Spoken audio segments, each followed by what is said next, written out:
This is the Sportsline Podcast here on CHCH and Parrot TV. I'm your host, Bubba O'Neil. It's a fact, folks. Local sports content is booming, especially when it pertains to our teams, athletes, and broadcasters, executives, and events in the Golden Horseshoe. Today, we focus on a now retired two-sport phenom whose roots date all the way back to Aldershot High School in Burlington. Straight up. Now, if we listed everything that this extraordinary athlete has accomplished, our graphics machine would actually blow up. On the ice, she was a force, helping to lead the Laurier Golden Hawks to 5 consecutive OUA championships. But her true love was on the diamond, playing with the boys as a kid, which led to really what ended up being one of the most decorated baseball careers of all time while wearing the maple leaf on her cap. Please tip your cap for the newest member of the Canadian Baseball Hall of Fame and Museum. Kate Psota, thank you so much for joining us on the Sportsline Podcast. This is awesome. It's awesome. Thanks for having me. Well, I'm telling you, you are having a whirlwind summer, and I think it all starts with this Hall of Fame sort of ceremony going to St. Mary's, which is like the birthplace of Christ when it comes to baseball. It's like one of the most beautiful places in the province. Can you tell me, and I'm sure there's many words that you are feeling and there's a lot of feelings, to be, when I say to you, you are a Canadian Baseball Hall of Famer. I think that if you could sum it up in one word, it would be gratitude. Mm-hmm. Just a lot of gratitude in that moment. Certainly I didn't get here by myself. So you think about and recognize all the people that helped get you here along the way. It's a level of excellence that few people get to for any sports. I mean, like I said, Hall of Fame is extraordinary. There are a lot of great careers. But to look back, and I'm sure you have looked back, what memories do you have? Oh, there's so many, Bubs. A lot of times it's about my teammates, the players, the relationships that you build along the way. Mm-hmm. Certainly you remember certain things on the diamond, good, bad, and different, but it's the people that really make the journey. Speaking of people, your class of 2016 or 2026, unbelievable. Oh, it was awesome.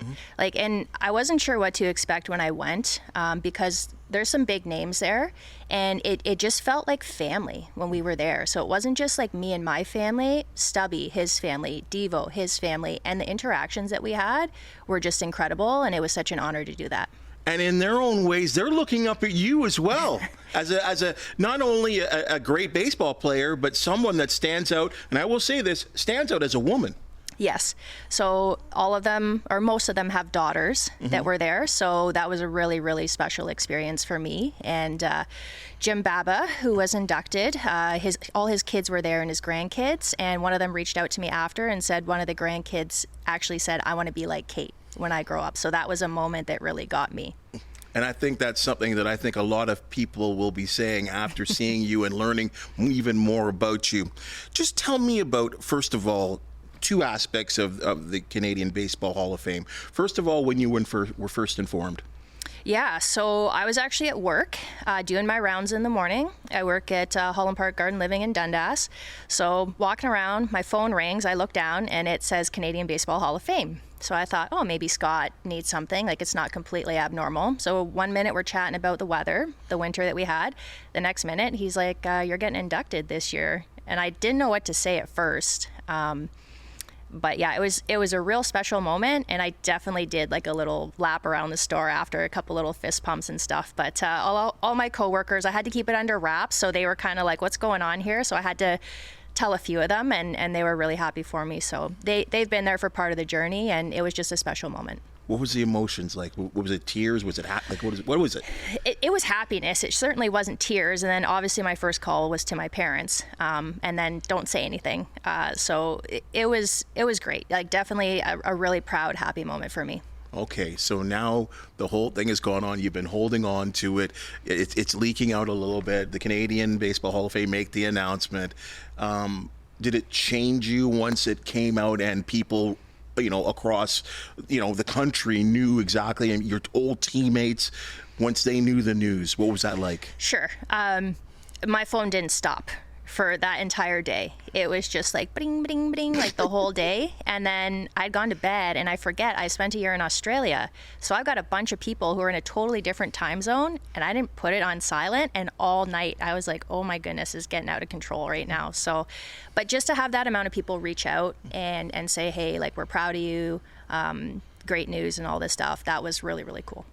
The actual day comes and you're standing on stage. I mean, and one of the aspects of it is that you get to take the stage, you get to take the microphone, and you get to speak to, the adoring fans that are there and everyone else that's watching online, on television, all that stuff. That moment, what was that like? Well, first of all, surreal. You walk up there, and Ferguson Jenkins put your jacket on. Like, come on, like, that's pretty special, right? So to have that moment and then get up there, obviously a little nerves because there's a lot of people there, right? But I think it just, the moment consumes you. And I had my speech written down verbatim. Devo was giving me a hard time about it. He said, you just got to speak from the heart. But I think he wished he had written a little bit more down. So I got up there, got my speech out, and it was just a very surreal moment. A lot of thanks. Did you remember everyone? Absolutely. I had them all down, Bubs. Fantastic. Yeah. Hey, you know what? I mean, an extraordinary career, but I got to ask you where this all started. And I don't know, you, as you say, your dad was from Czechoslovakia, like Czechoslovakian roots, and I don't know if baseball was in your family, or how did you want to become a baseball player? So absolutely not. Nobody in my family played baseball at all. And when I was young, they just noticed that I liked to play with a ball. So it started like any little kid does, just rolling the ball. And Mom was like, okay, she's rolling the ball, but it got like obsessive. So then, you start walking, running around, and my grandma, my mom's mom, actually bought me a baseball glove. And I thought, that's cute, like little girl with a baseball glove. So my dad would play with me. And I remember vividly being in our backyard. My dad's like a big, strong, strapping guy, and he threw the ball, and I think it hit me. I missed it. So instead of tears, I threw the glove down, picked the ball up with the opposite hand, and just whipped it back at him. And instead of being concerned for my well-being or anything, he looked at me and he went, she has the wrong hand glove. We've been doing this wrong all along. It was like a light bulb moment went off. So they switched the glove on the other hand, and then history from there. Amazing. That's wild. Yep. Now, did you grow up? I don't know. Were you watching the Blue Jay? I mean, as you said, that's the beginning of it. But where's the inspiration to play baseball? Sure. So when I was 6 and 7, that was the 92-93 Blue Jays run. Oh. So I was very impressionable at the right time, right? So watching all these guys on TV, watching Devo slam into center field walls, making those catches, right? So that inspired me. I used to watch the games all the time with my dad, and I would say to him, I want to do that. And he was like, okay, she wants to do that. So sign up for T-ball, and then up through the ranks. Okay, but this is where it gets all confusing to me, and I think that I'm going to say something that a lot of people probably don't know, because they're looking at your hat, they're looking at their shirt, everything, but you're attending Aldershot High School in Burlington, and you go to Laurier University, but you got a stick in your hand now, and you're pretty good, and you're winning championships. Yeah. So where did hockey come from? Another thing, growing up, some of my friends played, and I guess they went up to me like, you want to play hockey one year? I think I was about 8 or 9 when I started, so a little later than ball. And so I started playing that, and I was pretty good at that too. So again, nurtured the passion. I played with boys in Burlington. So only girl on the team for a long time, full contact, so you had to get tough in a hurry.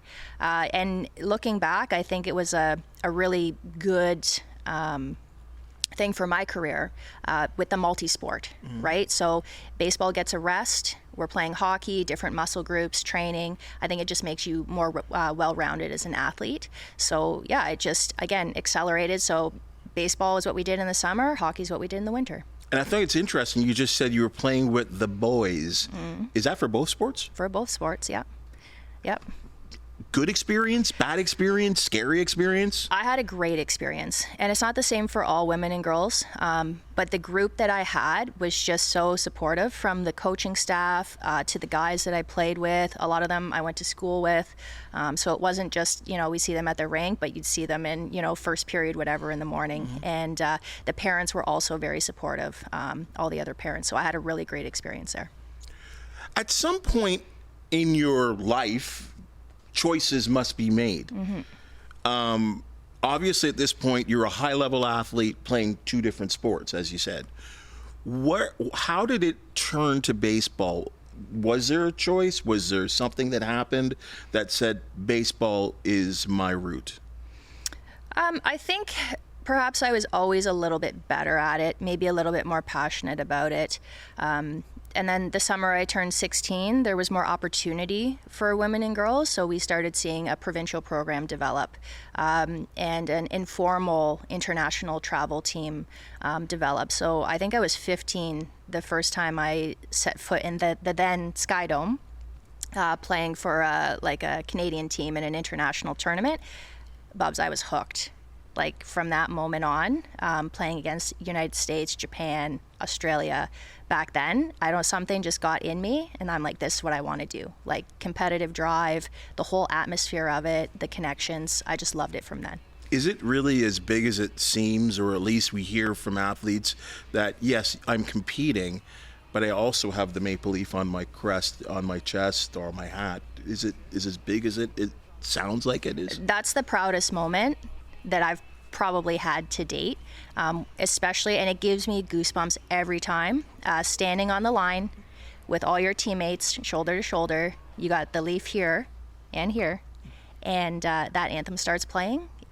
It still gives me goosebumps to this day. You played first base. You could hit the ball as well too. Your success as a player was extremely notable. You started to make a name for yourself. And so did your team as well too. You're playing at some world tournaments now, and you guys had some successes as well too. Yeah, we had a lot. 2004 was our inaugural season, where it was official with IBAF and Baseball Canada, so a fully sanctioned team. That summer we went to Japan for a pre-competition tournament. Very, very neat experience. That was my first time to Japan. Massive baseball culture, so it was very eye-opening. Came back to Edmonton for the first edition of the Women's World Cup, and very special being Canadian, have it hosted in your own country. And we came third there, so not a bad finish. And then from there, the momentum just kept going. So we've been ranked as high as number 2 in the world. I think, I don't even know as low as, but it was always top 10. And it's just like the profile of our team, like you said, I think was, a little hush-hush for a while, but it's definitely growing. And right now the team is ranked 3rd. Was it a good feeling for you, if I could go back a step a little bit, that when you are playing in these international tournaments and representing your country, playing for Team Ontario, because I can think back to my age, and I'm obviously much older than you, but someone that was coming up, a woman playing baseball, hits a line where baseball is not an option anymore. It becomes the bigger ball, softball. And I use the word pioneer because I think in your era, and you help me out here, where the options to play baseball are there and not just softball. Because to me, at my age group, for a lot of women that could play the sport, there's an end point for baseball, and it becomes softball. Did that happen to you, or were you the beginnings of that? Sure. I think we were the beginnings of that, where baseball became that full-time option. Certainly I was approached by many people because of the scholarship potential, right? So for me, hockey provided that avenue. So I wasn't so concerned about that. So it allowed me to just stick with baseball straight through. And that was my passion. Like, I dabbled a bit in high school and stuff, and it's fun, amazing athletes, different game. So I just preferred baseball. I love baseball, and the opportunities started to present themselves more. So I just stuck with it. What are the differences in the two sports? Softball is probably a quicker game overall, shorter distances to the mound, to bases. Pitching can dominate in that game. And I think, yeah, probably just a quicker game overall. Baseball, I think a little bit more power to the game. They're similar but different. So in this beginnings, as you said, 2004, everything gets going. In terms of what you see the program when you started to what you left it as, are you proud of that? I'm so proud of that. The growth of the game and the sport, both domestically and internationally, has been exceptional. Certainly we have a long way to go still. But when we started, I think back to that initial team and the talent level and the coaches not knowing us and all that. And one of the coolest moments that I had in 2018 in Florida, bronze medal game, we beat the Americans on their home turf. I was lifted for a pinch runner, did my job, got the runner on, out of the game, and I watched from the dugout a 16-year-old pitcher throw to a 17-year-old catcher to close out the game. And that's when I thought, yes, my job is done. It's a full circle moment. The next generation's coming through. So that was just a really special moment. Was that when thoughts of retirement were running through your head? I mean, that's a tough decision for athletes at all levels. Yeah, definitely. I mean, the time, the energy, the effort, the financial commitments, all that stuff, way heavy. My manager that I had there, Andre Lachance, that was his last season as well. So I had him for all 15 years with that program. My buddy Ash Stevenson also retiring. So it was just, I thought, it's probably a good time. The old body doesn't quite recover as fast as it used to. But yeah, it's a lot of wear and tear. Big decision, but the right one at the time. Can I throw this to you, that where you're doing this as well too, and again, we're talking about the advent of women's sports, of where it is right now, and when you were going through the ranks, like, you've got bills to pay and a life to live and family and like balance. How did you balance it all? So balance is really tough. And I think that's one of the things that I really treasure now is I don't have to say to somebody, I'm sorry, I can't, I have baseball. Right? Because that was said more often than not. But the average day, I mean, you'd get up, 6:30, 7 in the morning, head to work your 8-9 hours, go straight from work, get in the car. Most of our games were like in Toronto, North Toronto. So you're driving, depending on the traffic, an hour to 2 hours to get to your game, play your game, get in the car, go home, midnight, get up and do it all again the next day. So finding the balance was tough. But I think having the friend group that I did, my coworkers super supportive, my family, definitely keep you humble and grounded through that experience. And they understood, right? So my buddies would always invite me, even though they probably knew the answer, but they still invited me anyway. That's a good feeling. They didn't forget you. No. I want to stick with retirement here for a second. And the neat thing is that you just didn't retire alone. And there's a picture here, Laura, if we can bring this up. And just tell me what this means to you, the athlete on the far right there. Whoa. Oh, man. Stevie. Ashley Stevenson. So I started my journey with her. I think I met Ash when I was 15. And we ended together. So another local product, born in Mississauga, lived in Burlington for a long time. We spent a lot of time together. Just a really special human. Definitely helped me through. Like in any sport, you have ups and downs, right? Like sometimes you're the best player on the field, sometimes you're not the best player on the field. So that's when your teammates become so important and help you get through the moments when you're struggling. And Ash definitely did that for me. But just a feeling of home when you're not at home. If you're away for 3 and 4 weeks at a time, that's your home and that's your summer family. So to have that connection with her and some of the other girls was really, really important. And she was high level as well too. She goes into the hall as well too, right? Yep. She was the first of our modern era group, we'll call it. Yep. Well, now I see that all of your experiences coming to a different side of the sport. Coaching. Oh, boy. Right? And I brought this up several times to a lot of high-level athletes that go the coaching route. And the one that always comes to my mind is Wayne Gretzky, one of the greatest hockey players of all time, at the very least top 3 in the minds of many. coached for a couple of years with the Phoenix Coyotes, and he was horrible. What makes you think you can be a great coach? Well, first of all, it's stressful, right? Like, I found coaching a lot more stressful than playing. What? I did. I honestly did. Bubs, like, when you play, you eat right, you sleep right, you train right, you show up, you do your job, you go home. Coaching, there's deliberation all the time. You're managing not only the players, the emotions, the parents, the umpires, the game in general. So you got a lot going on up there, not just first base, where do I need to be? But for me, I think it's my experiences on the field, and what the girls see hopefully in me is she's been there. She gets it, right? So outside people, maybe great coaches that haven't stood there in that moment, maybe don't quite understand what they're feeling. And it can be overwhelming when you're in a stadium, especially in Canada. Like, we're not pulling massive crowds at our provincial championships and stuff. And you go to Japan or Venezuela and there's over 10,000 people there screaming. Like, it's a big moment. So for me to be able to say, hey, I've been there, take a breath, slow your heart rate down, and help them through that way, I think was really important. Is it hard to keep that coaching hat on? Do you find every once in a while the player in you sneaks out? Yeah, it can be. Sometimes you're like, just do it. Like, just hit it. Like, it's not that hard. Just hit it.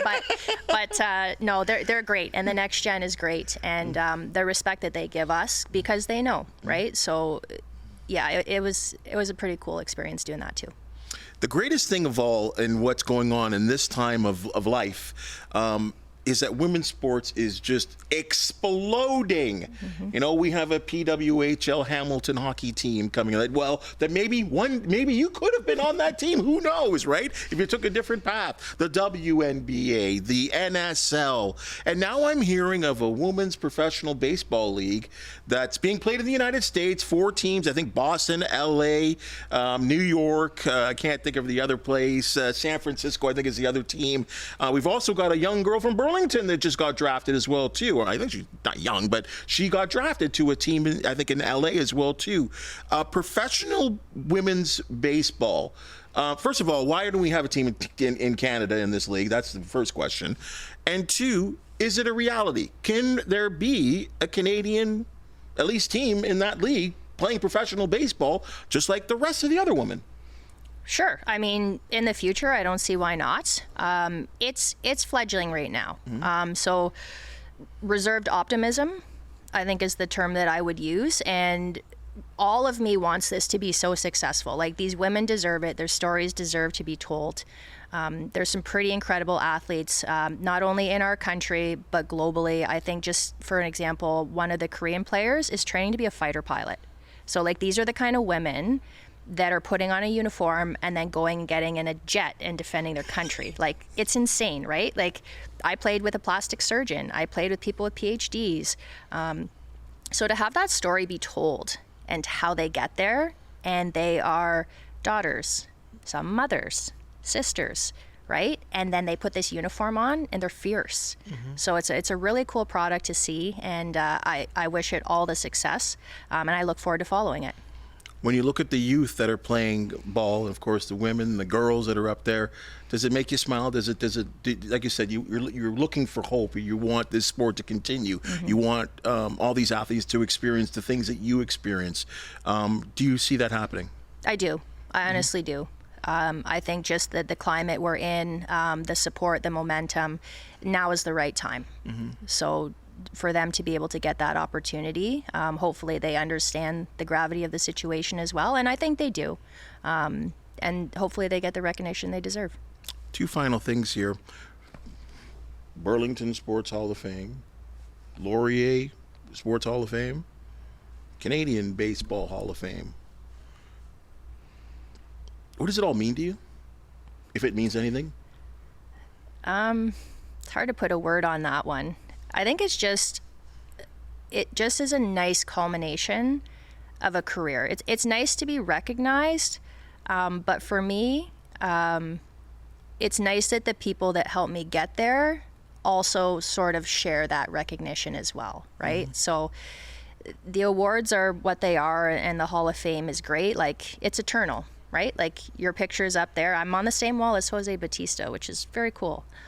But it's just, it's a special moment. But it's certainly, for me, it's been about the journey, not just the end like that. If you had to walk away from coaching and walk away from baseball and hang up your glove, was it all worth it? Absolutely, 100%. Best moment of all? Best moment of all? I'd have to say beating the Americans on their home turf for bronze in the 2018. I love it. I love beating the U.S. We did it a few times, but just that rivalry, the competition, right? I love all that. So, yeah, that was a pretty cool one. Kate, exceptional, outstanding, extraordinary, and you're all from Burlington, Aldershot High School. Yep. Congratulations on all that you've accomplished. You probably don't know, but you are motivating people at all levels, men and women. You reached the highest level of your sport, which I'm sure was a dream accomplished, and you're still spreading the word with your coaching as well, too. Thank you for coming on the Sportsline Podcast. I think it's awesome, and continued success. Thank you so much. Right on. Folks, that's the Sportsline Podcast for the day. And if you've just seen and heard, we love talking sports with extraordinary people that, you know what, are tops in the community. If you do know of an athlete, team, or event to promote, the Sportsline Podcast would love to hear from you. FYI, we are searching for the next CHCH Rising Star as our Athlete of the Month.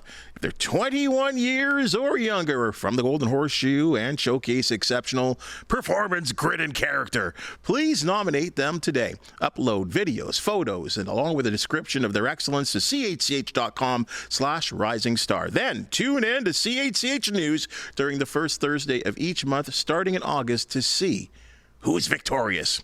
As for the podcast, please hit that thumbs up, like, and subscribe button if you have something to say. We always love your comments.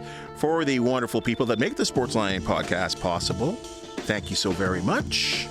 And we look forward to seeing you soon.